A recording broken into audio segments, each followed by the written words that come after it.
Sebelum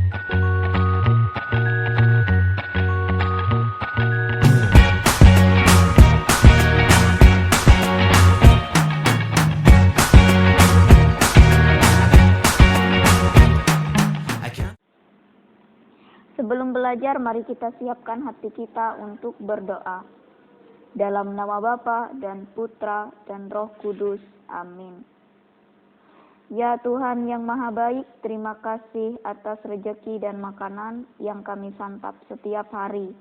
Dari kemurahan hati-Mu Tuhan, ajarilah kami untuk berbagi rejeki kepada sesama, terutama kepada orang-orang miskin yang lapar. Demi Kristus Tuhan kami. Amin. Dalam nama Bapa dan Putra dan Roh Kudus. Amin.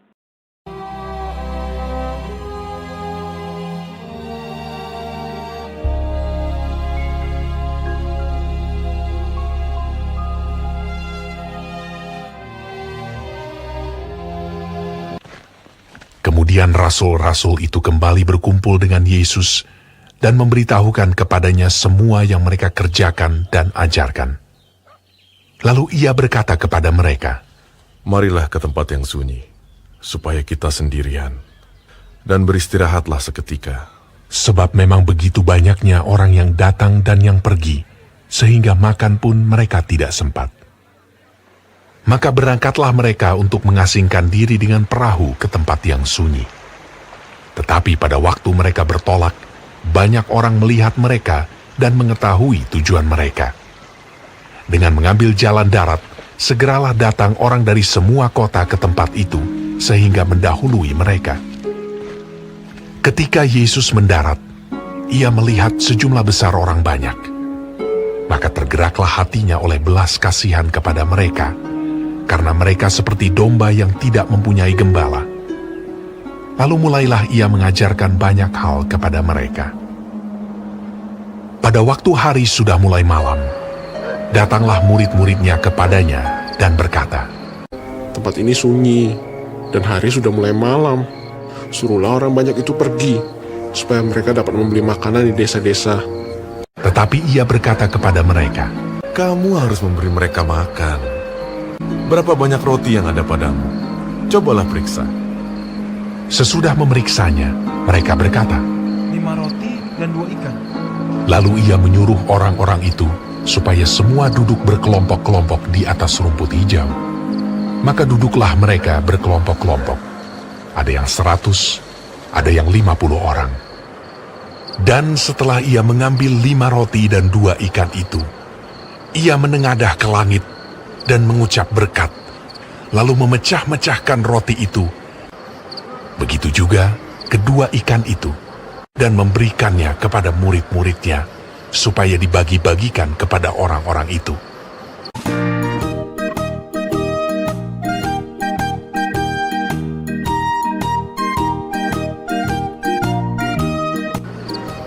Dan mereka semuanya makan sampai kenyang.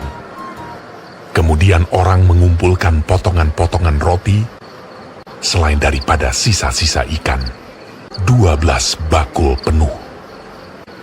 Yang ikut makan roti itu ada 5.000 orang laki-laki.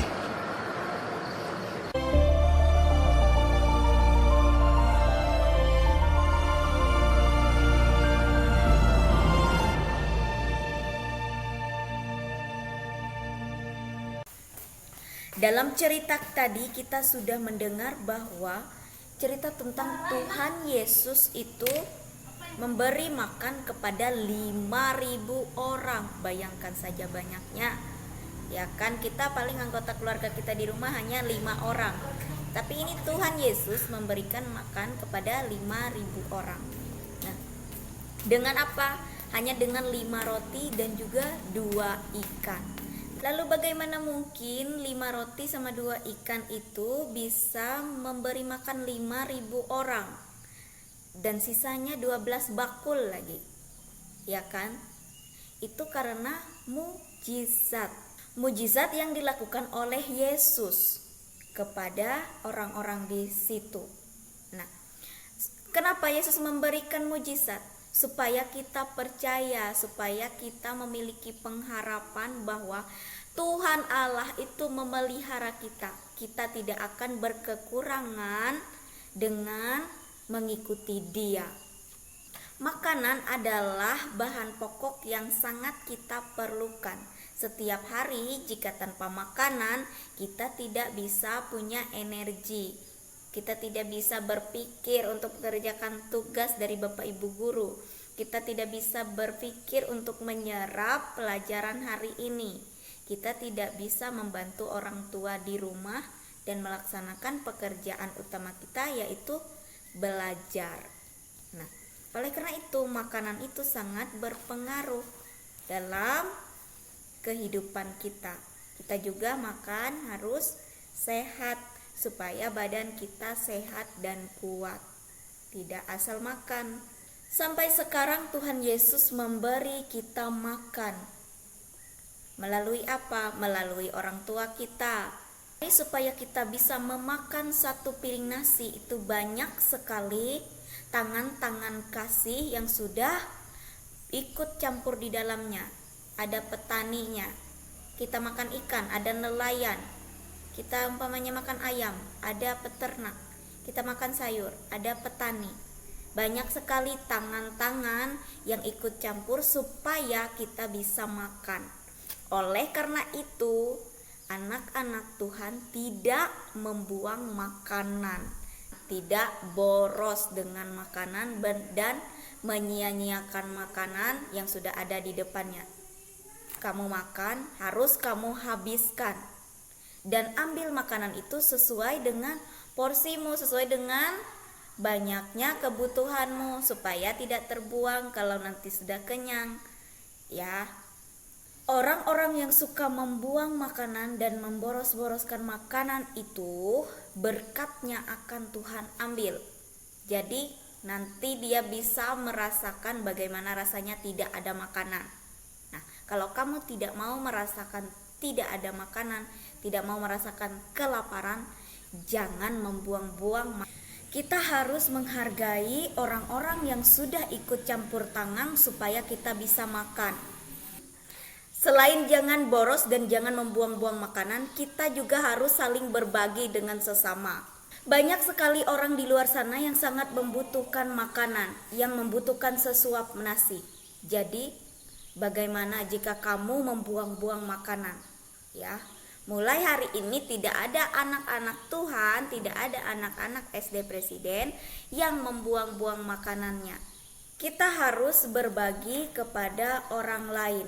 Nah, tapi tidak mungkin kita selalu membagi makanan kita. Tidak mungkin kita keluar rumah, ya kan? Karena sekarang tidak bisa kemana-mana. Kita harus di rumah aja. Kamu berbaginya dengan apa? Sebelum makan dan sesudah makan, berdoa. Jangan hanya berdoa minta berkat dari Tuhan untuk makananmu, tetapi kamu doakan juga saudara-saudara yang masih berkekurangan melalui doamu, supaya Tuhan memberkati mereka dan juga bisa menikmati makan seperti kamu. Nah, oke, tugasnya hari ini adalah Ibu mau melihat kamu praktek berdoa sebelum makan. Ingat doanya, terima kasih kepada Tuhan, lalu kamu minta berkat untuk makananmu, minta berkat untuk kamu yang menikmati, dan berkati saudara-saudari yang masih berkekurangan. Dan jangan lupa juga doakan orang tuamu yang sudah menyediakannya untuk kamu. Oke, itu saja tugasnya untuk hari ini.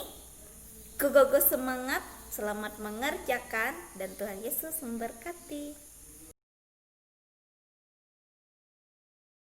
Sebelum menutup pelajaran kita hari ini, mari kita siapkan hati kita untuk berdoa.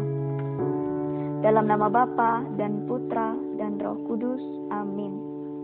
Tuhan Yesus yang baik, berilah kami semangat untuk berbagi makanan kepada orang miskin dan lapar dengan ikhlas dan senang hati. Amin. Dalam nama Bapa dan Putra